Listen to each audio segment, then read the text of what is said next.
Pratama Arhan starter. Gabung Borussia Mönchengladbach, Kevin Dix jadi pemain pertama Indonesia yang main di Bundesliga. Sesali pelatih Oxford United usai peluang emas Ole Rummenigge gagal berbuah gol di laga debut, Alec Pastor sudah bisa bayangkan jika timnas Indonesia lolos ke Piala Dunia. Ketua Umum PSSI Erick Thohir pamer soal penambahan pelatih baru di Indonesia. PD bakal cetak pemain berbakat. Media Vietnam sebut timnas Indonesia jadi kandidat terkuat rebut medali emas SEA Games 2025.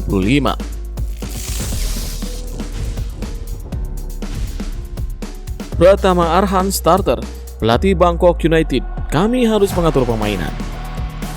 Bek timnas Indonesia Pratama Arhan menjadi starter ketika Bangkok United melawan Lampung Warrior pada Sabtu 26 Januari 2025. Pratama Arhan didatangkan Bangkok United pada Januari lalu. Ia langsung mendapatkan kepercayaan dari klubnya. Dari 3 pertandingan terakhir, pemain asal Blora ini bermain dari bangku cadangan selama 2 kali dan hanya sekali tak dapat menit bermain. Menariknya, di pertandingan keempatnya bersama klub ex-PSIS Semarang tersebut, langsung dapat kepercayaan dari pelatih sebagai starter. Pratama Arhan membantu Bangkok United meraih kemenangan tipis 1-0 berkat gol tunggal Mohamed Eid. Usai kemenangan itu, pelatihnya berbicara dengan susunan pemain yang diturunkannya. Kami akui bahwa ada kekhawatiran dalam banyak pertandingan. Kami harus mengatur pemain dengan cepat agar menjadi yang paling siap dalam setiap pertandingan, ucap pelatih Bangkok United tersebut. Pratama Arhan sendiri tampil selama 68 menit sebelum digantikan oleh Frevat Notchiaya. Pemain 23 tahun tersebut mendapatkan kartu kuning pada menit ke-12. Adapun pelatih Bangkok United bersyukur bisa meraih kemenangan, sebab lawannya diakui bermain lebih baik. Ya, dalam pertandingan ini, tuan rumah bermain lebih bagus, tapi kami mencapai target 3 poin. Ada beberapa laga yang mungkin tidak kami mainkan dengan baik, tapi mendapatkan 3 poin sangat bagus, pungkasnya.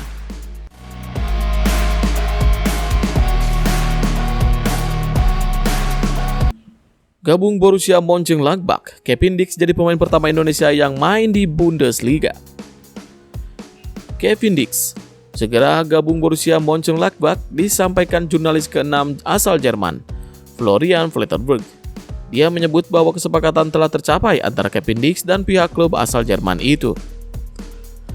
Florian Plettenberg mengatakan bahwa Kevin Dix telah rampung melakukan tes medis untuk gabung Borussia Mönchengladbach. Pemain naturalisasi timnas Indonesia itu akan gabung ke Borussia pada musim panas 2025. Borussia Mönchengladbach dikabarkan memberi Kevin Dix kontrak berdurasi panjang.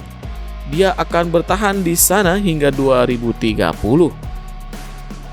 Meski kesepakatan dengan Borussia sudah terjalin, Kevin Dix akan menyelesaikan musim 2024-2025 di FC Copenhagen dulu. Dia akan pindah ke klub Jerman itu dengan status bebas transfer. Kontrak Kevin Dix di FC Copenhagen memang habis pada 30 Juni 2025. Dengan begitu, dia direkrut Borussia Mönchengladbach secara gratis. Ya, bek tengah berusia 28 tahun itu akan menyelesaikan musim dengan FC Copenhagen dan kemudian pindah ke Borussia Mönchengladbach dengan status bebas transfer di musim panas. Dia adalah target utama mereka, tulis Florian Plettenberg. Kesepakatan yang cerdas dari Roland Virkus dan timnya. Kevin Dix diharapkan segera menjadi pemimpin utama di musim mendatang, lanjutnya. Kini, menarik menantikan kiprah Kevin Dix di Borussia Mönchengladbach, apalagi dia akan jadi pemain pertama Indonesia yang mentas di Bundesliga atau Liga Jerman.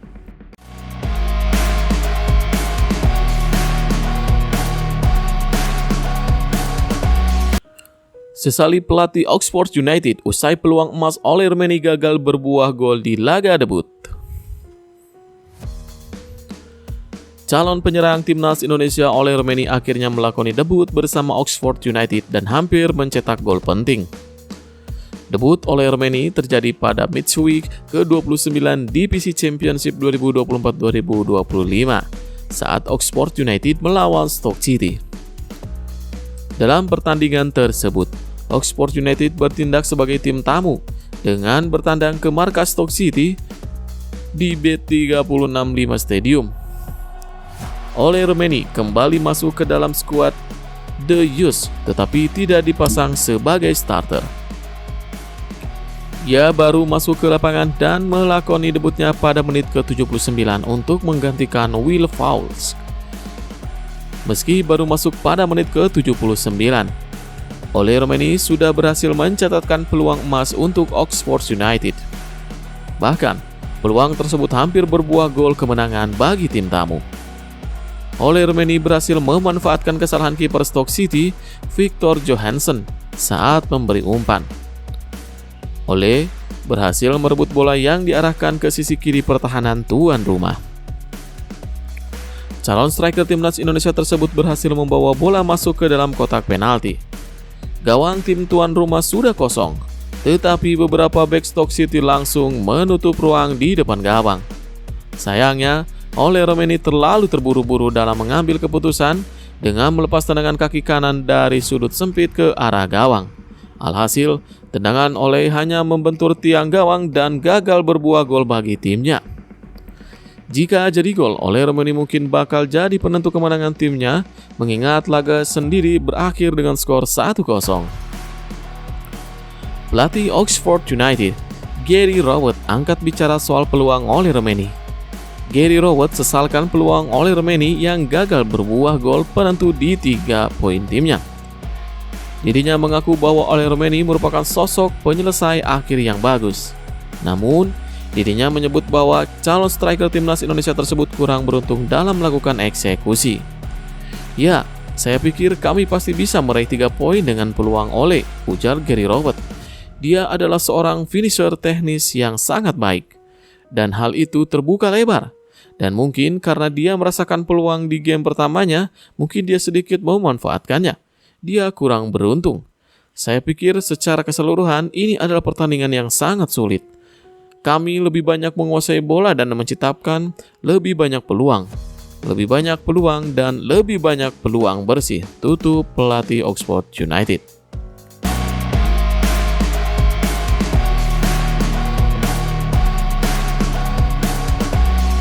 Alec Pastor, sudah bisa bayangkan jika timnas Indonesia lolos ke Piala Dunia.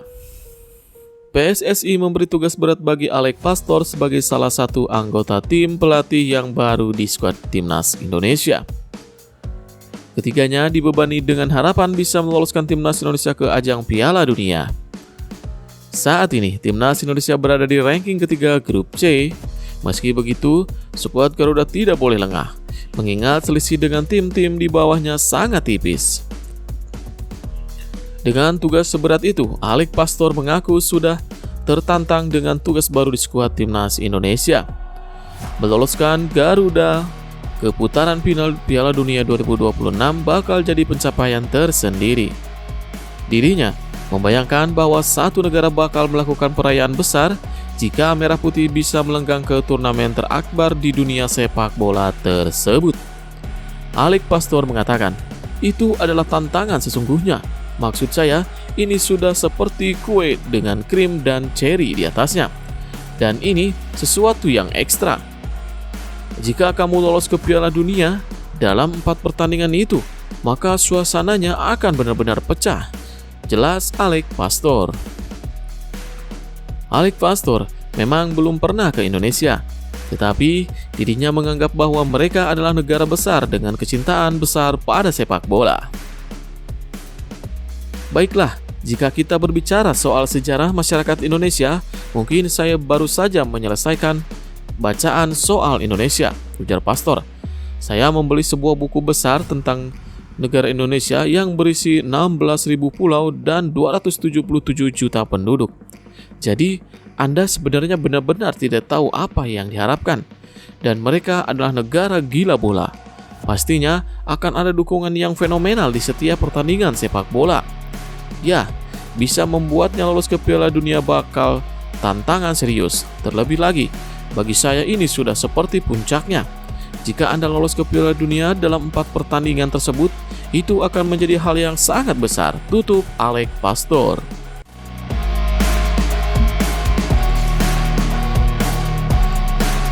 Media Vietnam soroti timnas U20 Indonesia yang dipermalukan 10 pemain Yordania. Media asal Vietnam, Soha.vn, turut menyoroti kekalahan timnas U20 Indonesia dari Yordania di Mandiri U20 Challenge Series 2025.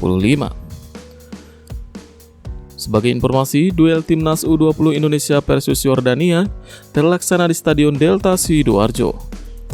Pada kesempatan tersebut, timnas U20 Indonesia tumbang dengan skor 1-0. Gol kemenangan Yordania dicetak oleh Ibrahim Muhammad. Hasil ini tentu sangat disayangkan, terlebih timnas U20 Indonesia memperoleh berbagai keuntungan ketika melawan Yordania. Pertama adalah unggul jumlah pemain. Kiper Yordania, Salameh Ali, harus mengantongi kartu merah setelah melanggar Emragil pada menit ke-17. Yang kedua adalah pemberian hadiah penalti. Timnas U20 Indonesia mendapat hadiah penalti setelah Jehan Pahlevi dilanggar di kotak terlarang pada menit ke-22. Sayang, Welber Jardim yang menjadi eksekutor gagal menjalankan tugasnya dengan baik. Hasil ini lalu menjadi sorotan media Vietnam, Soha.vn. Soha menyoroti kegagalan timnas U20 Indonesia meraih kemenangan meski sudah unggul pemain dan bermain di kandang sendiri. Soha.vn menuliskan, bermain 73 menit lebih lama dari yang lain, timnas Indonesia masih kalah di kandang sendiri. Soha menilai kekalahan ini sebagai alarm bagi timnas U20 Indonesia. Sementara itu, Mandiri U20 Challenge Series 2025 merupakan ajang persiapan timnas U20 Indonesia sebelum tampil di Piala Asia U20 2025. Soha.vn juga menulis, kekalahan di kandang sendiri menjadi sinyal mengkhawatirkan bagi timnas U20 Indonesia. Dalam waktu dekat mereka harus bertemu lawan yang lebih kuat seperti Iran atau Uzbekistan di babak penyisihan grup Piala Asia U20 2025, tutup Soha.vn. Ketua Umum PSSI Erick Thohir pamer soal penambahan pelatih baru di Indonesia. PD bakal cetak pemain berbakat. Salah satu program yang menjadi fokus PSSI yakni dengan mencetak banyak pelatih baru di Indonesia. Harapannya, dengan adanya pelatih berkualitas di grassroots bisa membuat sepak bola Indonesia lebih baik ke depannya. Untuk itu, setelah menjabat sebagai orang nomor 1 di PSSI, Erick Thohir menata berbagai program dan salah satunya soal pelatih. Dalam unggahan terbaru, Erick Thohir pamer bahwa ada peningkatan yang signifikan dari peserta pelatih yang mengikuti pelatihan. Ia mengunggah foto yang memperlihatkan bahwa pada tahun 2024 ini ada peningkatan. Pria yang juga menjabat sebagai Menteri BUMN itu menunjukkan perkembangan dari tahun ke tahun. Ia memperlihatkan peningkatan peserta pelatih yang mengikuti lisensi D PSSI dari tahun 2019 sampai 2024. Untuk tahun 2019, angka peserta menunjukkan ada 1.941 orang. Kemudian pada tahun 2020 mengalami penurunan karena hanya diikuti oleh 1.391. Setelah itu ada peningkatan lagi pada tahun 2021 yakni dengan sebanyak 1.641 peserta. Akan tetapi pada tahun 2023 peserta yang mengikuti lisensi D ini tercatat sebanyak 1.729. Peningkatan signifikan terlihat pada tahun 2024 lalu. Tak tanggung-tanggung, tercatat ada 2.261 peserta yang mengikuti lisensi ini. Dengan adanya peningkatan ini, Erick pun mengaku ingin terus meningkatkan kualitas pemain dan pastinya ini bisa dilakukan oleh para pelatih. Oleh karena itu, ia menilai bahwa adanya peningkatan ini bagus buat tim grassroots.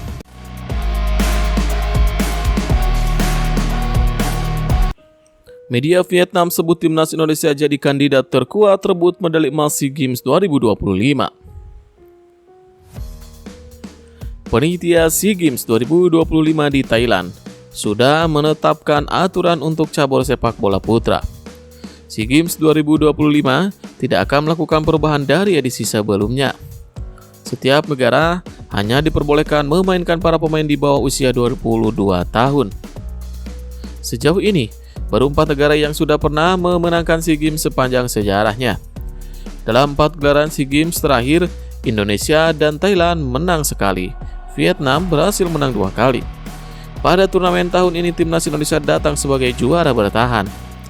Melihat perkembangan sepak bola terkini, media Vietnam memberi pandangan mengejutkan soal persaingan menuju medali emas SEA Games 2025. Media Vietnam Soha menyebut bahwa timnas Indonesia berpeluang paling besar kembali mempertahankan medali emas di SEA Games 2025. Prediksi Soha didasarkan pada perkembangan dunia sepak bola Asia Tenggara saat ini. Indonesia disebut-sebut oleh Soha sebagai negara terdepan dalam perkembangan para pemain muda saat ini di seantero ASEAN. Soha menyebut bahwa para pesaing timnas Indonesia bakal datang dalam kondisi kurang bersahabat di ajang ASEAN Games. Malaysia masih kekurangan para pemain muda berkualitas, sementara FAM lebih memprioritaskan kebijakan naturalisasi massal. Vietnam juga datang dalam kondisi serupa.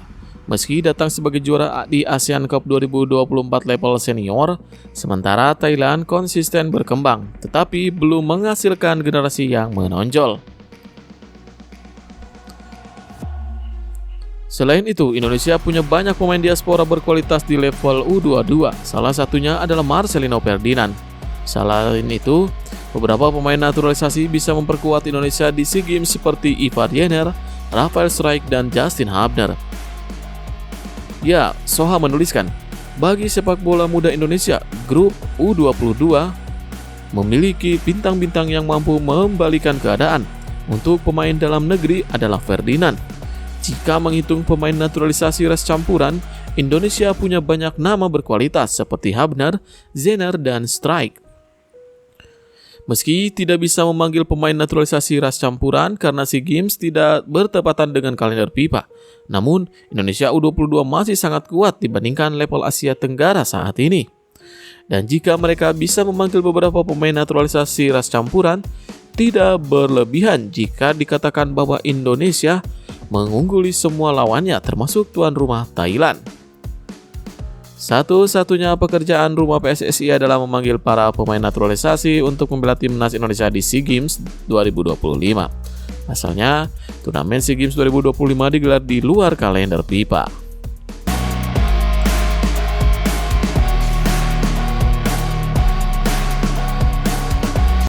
Media asing soroti pemain timnas Indonesia cetak sejarah di Premier League bersama bek yang jaga Marcelino Ferdinand.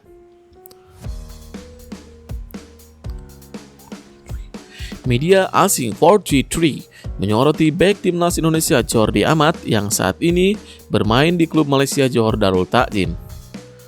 Jordi Amat menjadi wakil Indonesia yang tampil di Premier League atau Liga Utama Inggris. Indonesia menjadi salah satu dari 18 negara yang memiliki satu pemain yang tampil di Premier League. Uzbekistan baru saja memiliki wakil di Premier League dengan pemain 20 tahun Abdul Qadir Kusanov. Abdul Qadir Kusanov beberapa waktu lalu direkrut oleh tim raksasa Manchester City.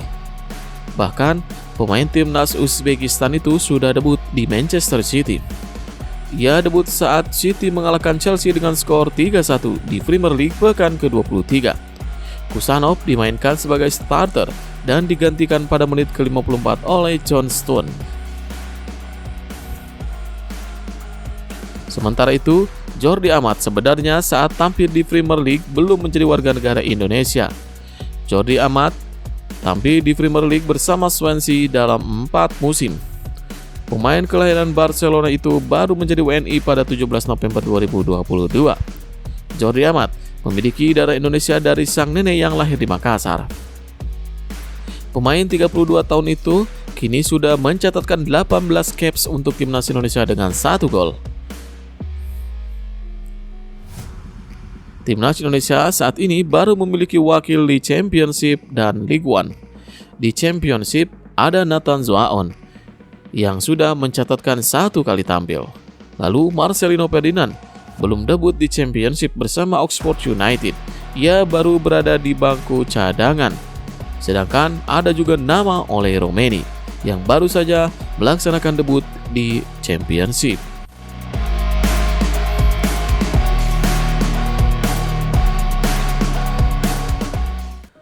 Kabar baik dari bek timnas Indonesia Nathan Zoaon usai menghilang dari Swansea City. Nathan Zoaon masuk dalam skuad Swansea City saat Nathan Zoaon masuk dalam skuad Swansea City saat kalah 1-5 dari Norwich City. Sebelumnya, bek timnas Indonesia itu tak ada dalam skuad pada pekan 27 dan 28. Akan tetapi, meski masuk skuad, Nathan Zoaon tak mendapatkan kesempatan bermain. Pemain 23 tahun itu hanya menghiasi bangku cadangan tim. Di Championship, Nathan pernah sekali tampil pada pekan kedua saat melawan Preston. Itu pun ia hanya tampil beberapa menit di penghujung laga. Nathan pernah menjadi starter saat Swansea berlaga di Piala Carabao pada Agustus 2024. Ia 2 kali menjadi starter dan mencatatkan 67 dan 58 menit bermain.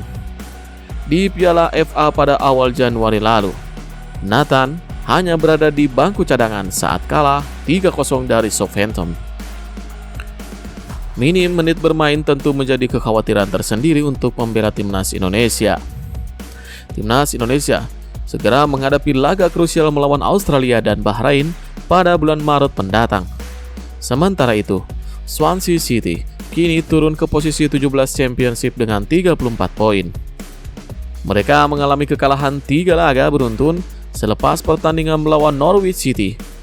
Pelatih Swansea Luke Williams memberikan komentarnya. Kami kompetitif di babak pertama, tetapi benar-benar buruk di babak kedua. Entah bagaimana kami berubah dari bermain imbang menjadi menyerah total. Secara taktik kami baik-baik saja dan kami berada dalam permainan. Tidak ada masalah.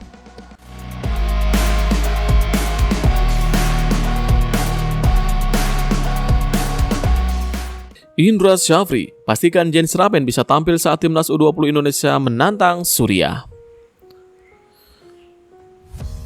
Laga tersebut bakal digelar pada Senin malam waktu Indonesia Barat di Stadion Gelora Delta Sidoarjo. Timnas U20 Indonesia sebelumnya kalah 1-0 atas Yordania pada laga perdana. Indra Syafri selaku pelatih kepala punya kabar baik sebelum laga lawan Suriah. Pelatih berusia 61 tahun tersebut menyebut bahwa tim dalam kondisi terbaik saat jumpa Suriah.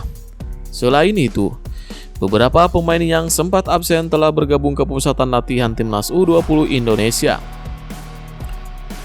Jens Rapen sebelumnya mengalami cedera yang membuatnya absen di pemusatan latihan. Meski sudah bisa bermain, Indra Syafri menyebut bahwa fisik Jens Rapen masih belum siap untuk bermain 90 menit lawan Suriah. Yang pasti, Indra Syafri bakal menjajal ketiga pemain yang baru datang saat jumpa Suriah. Selain itu, pelatih berusia 61 tahun tersebut bakal memanfaatkan laga uji coba tersebut untuk bersiapan menuju Piala Asia. Indra Syafri menyebut bahwa laga lawan Suriah bakal jadi cara untuk mempersiapkan laga lawan Uzbekistan di fase grup Piala Asia U20.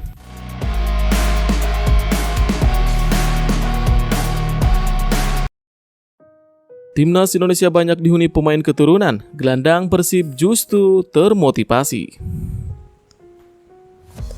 Gelandang Persib Bandung Beckham Putra berbicara soal masifnya pemain keturunan yang kini membela timnas Indonesia. Seperti diketahui, PSSI masih terus mencari pemain keturunan untuk bisa memperkuat timnas Indonesia.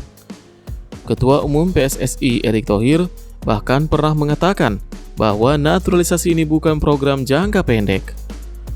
Orang nomor 1 di PSSI itu mengatakan bahwa naturalisasi bagian dari rencana jangka panjang. Walaupun demikian, ada beberapa syarat yang memang diterapkan oleh PSSI untuk menaturalisasi pemain keturunan ini. Dengan pernyataan tersebut, tentu saja kehadiran pemain keturunan untuk membela timnas Indonesia bakal semakin masif. Menanggapi hal ini, Beckham Putra tak terlalu pusing. Pemain Persib berusia 23 tahun tersebut justru menilai bahwa hadirnya pemain keturunan bukan suatu ancaman. Menurut Beckham, adanya pemain keturunan ini justru menjadi awal yang bagus. Dia menilai bahwa semua pemain harus termotivasi untuk bisa menembus skuad Garuda. Beckham Putra juga tak menganggap bahwa pemain keturunan menjadi ancaman buat pemain lokal. Sebagai informasi profesional, Beckham justru mengaku dirinya termotivasi untuk bisa menembus timnas Garuda. Oleh karena itu, alih-alih merasa minder, dia justru semakin bertekad untuk menunjukkan kualitasnya. Saya tidak minder. Justru situasi ini jadi motivasi buat saya dan bisa menjadi pembelajaran yang bagus. Karena mereka bermain di Eropa, di level top, jadi kami banyak belajar, kata Beckham Putra. Menurut Beckham, dia bisa belajar banyak dari para pemain keturunan ini. Dia menilai apabila bisa berlatih bersama di timnas Indonesia, kemampuannya bakal bisa meningkat dan menjadi lebih baik. Oleh karena itu, dia menilai banyaknya pemain keturunan adalah hal bagus buat semua penggawa tim. Ya, tentunya hal ini jadi motivasi tersendiri buat saya. Pemain lokal bisa belajar banyak dari mereka. Kepribadiannya bagaimana meningkatkan kemampuan untuk menjadi lebih baik, tutup Beckham Putra.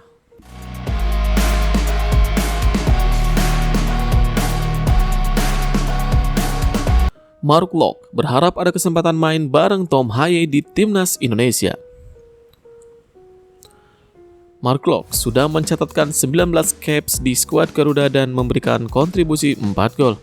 Namun, caps terakhirnya di timnas terjadi pada awal Januari tahun lalu. Saat ini, timnas sudah memiliki Tom Haye yang bermain solid dan menjadi andalan timnas. Dia sudah mendapatkan 9 caps timnas dan menyumbangkan 2 gol. Menggabungkan dua pemain ini di timnas Indonesia bisa jadi tantangan yang sulit untuk pelatih timnas. Meski tampil apik di klub mereka, sama-sama bertugas sebagai gelandang bertahan. Tentunya akan jadi sebuah terobosan baru saat Patrick Kluivert bisa memanggil dua pemain tersebut bersamaan di timnas. Bermain dengan dua gelandang berpengalaman akan berguna saat menghadapi lawan yang lebih kuat untuk menjaga lapangan tengah. Terkait peluang ini, Tom Haye memberikan jawabannya. Menurutnya ini akan jadi hal yang sulit karena mereka memiliki peran yang sama di lapangan. Menariknya, dia tidak menutup opsi saat mereka bisa bermain di pertandingan demi timnas. Tom Haye mengatakan, "Menurutku sejujurnya kami sedikit mungkin tipe yang sama. Tapi ya tentu saja, saya tidak tahu peran apa lagi atau Anda punya bakat terpendam," kepada Locke. Dari sisi Mark Locke, dia masih menunggu saat kesempatan itu tiba suatu saat nanti. Dia bisa jadi pendamping yang baik untuk Haye di lapangan tengah. Apalagi mereka akan sama-sama bermain demi memberikan prestasi untuk timnas Indonesia. Tentunya, semua keputusan ini tergantung dari Patrick sebagai pelatih kepala. Saat ini, masih ada pemain seperti Ivar Jenner dan Justin Hubner, juga Nathan Zoaon di posisi tersebut.